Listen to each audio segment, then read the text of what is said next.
Hi friends, आज हम बात करेंगे financial planning in your 40s। Friends, 40s is the new 20s। काफी लोग बहुत ही कॉन्शियस हो जाते हैं, वो 40 साल के ऊपर हो जाते हैं और बहुत सारे लोग ऐसे हैं जिन्हें 40s में ये लगता है कि वो ओल्ड हो गए। सो इन सब बिलीफ को, डिसबिलीफ को, जो भी है उसे हम आज दूर कर देंगे। Let's start our financial planning exercise for 40 because in your 40s financial planning बहुत ही ज्यादा इंपॉर्टेंट हो जाता है। Because by that time you have spend at least 20 years of your working life. Your kids have come into एक mid teens age में आ जाते हैं। आप बहुत क्लैरिटी रहता है आपको आपके कैरियर पे, आपके प्रोफेशन पे, आपके अर्निंग्स पे।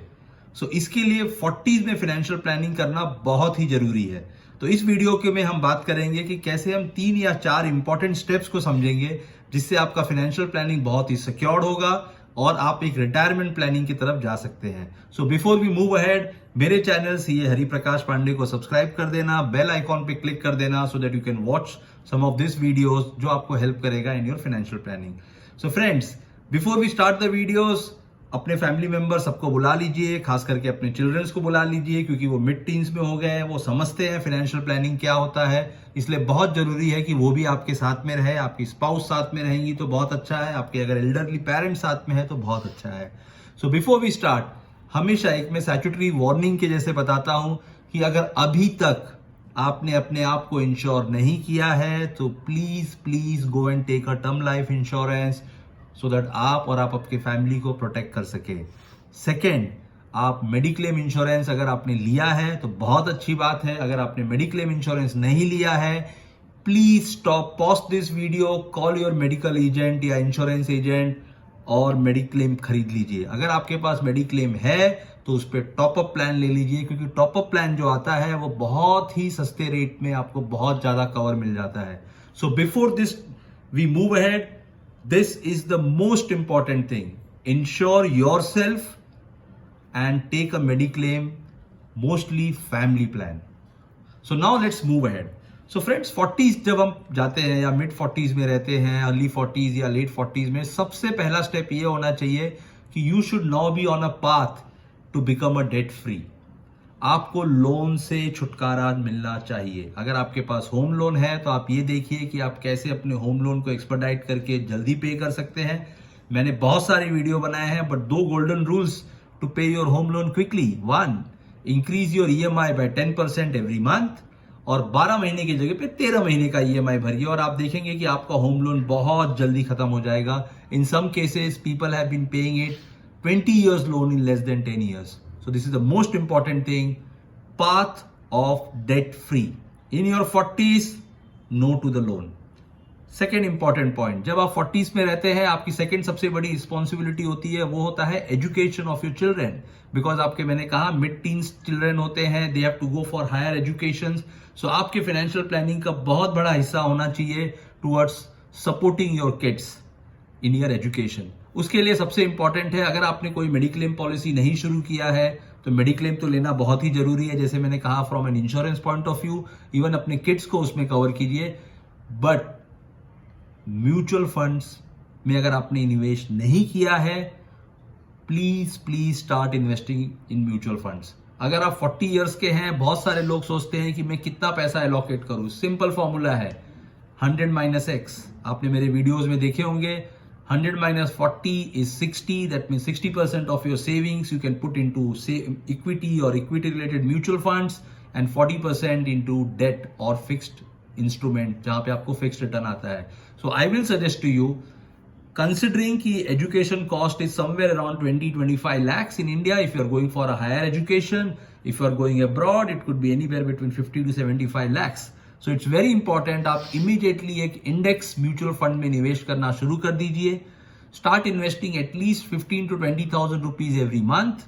If you do it for 10 years with 15% return, आप इजिली वो कॉर्पस जमा कर सकते हैं between 50 to 75 lakhs and by the time you are late 40s you will have your childrens education fully covered. Most important point. Third point, after becoming debt free, covering your childrens education, it is very very important कि आप अपने ऊपर, अपने आप पे निवेश कीजिए।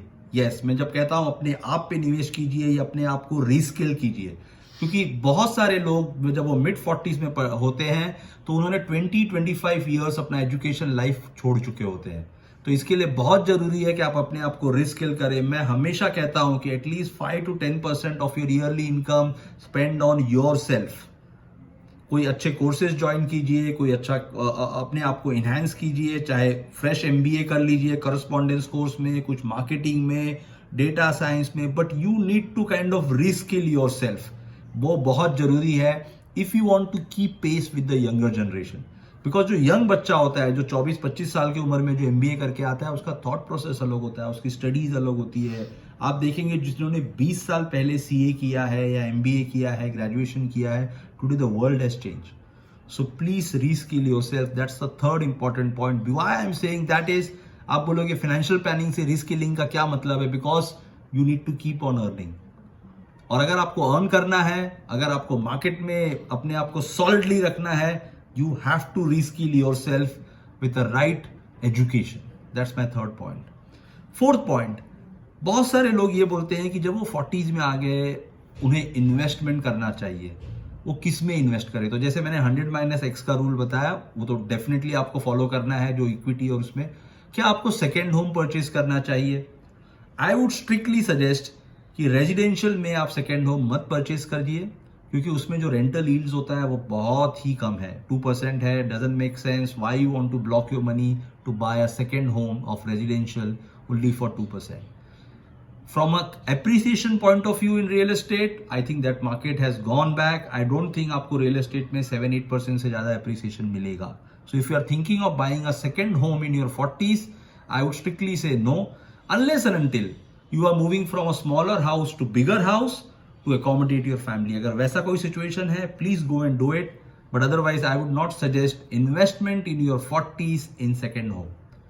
सबसे इंपॉर्टेंट पॉइंट और last point before we wind up this video, so that I want to keep it short, is sharing of financial information. आपने देखा है पैंडेमिक में क्या हुआ था, lot of people unfortunately lost their lives. So it's very very important. मैंने इस पर एक डिटेल वीडियो भी बनाया है कि किस तरीके से आपको अपने फाइनेंशियल इंफॉर्मेशन, अपनी फाइनेंशियल इन्वेस्टमेंट्स, अपनी फाइनेंशियल लाइबिलिटीज अपने फैमिलीज के साथ शेयर करना चाहिए। आप अपने स्पाउस के साथ शेयर कीजिए, अपने एल्डरली पेरेंट्स के साथ शेयर कीजिए, सबसे इंपॉर्टेंट अपने चिल्ड्रन के साथ शेयर कीजिए। Because as I said, in your 40s they are in mid teens, they are more responsible, they understand. अपने सारे फाइनेंशियल डिटेल्स उनके साथ शेयर कीजिए। फैमिली इन्वेस्टमेंट डे सेलिब्रेट कीजिए एवरी 6 मंथ, जहां पे आप उन्हें कैटेगोरिकली बताइए आपके कितने बैंक अकाउंट है, आपके कितने म्यूचुअल फंड्स में इन्वेस्टमेंट्स है, आपकी लाइबिलिटीज क्या है, आप क्या क्या कमिटमेंट्स है, आपके फाइनेंशियल कमिटमेंट्स, वो उनको बताइए।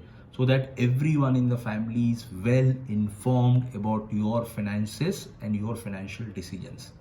So again I am saying, in your 40s, it's the new 20s. Never think that you are growing old. आप risk नहीं ले सकते हो. In fact, you are very matured. You are more knowledgeable. You are understanding of income, understanding of liability is the best.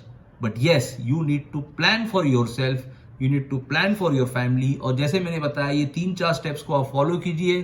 2023 अब आ रहा है, सो इसके अंदर from day 1 focus on your financial planning. So with this, I want to wind up this video. Again, I am saying please subscribe to my channel CA Hari Prakash Pandey, और ये financial video जो मैंने बनाया है in your 40s, please circulate to maximum people with in your office, with in your friends, with in your family, so that they can take an advantage of it. If you have any questions, any comments, please put it into a comment box. I am happy to help you out. Till next time, bye.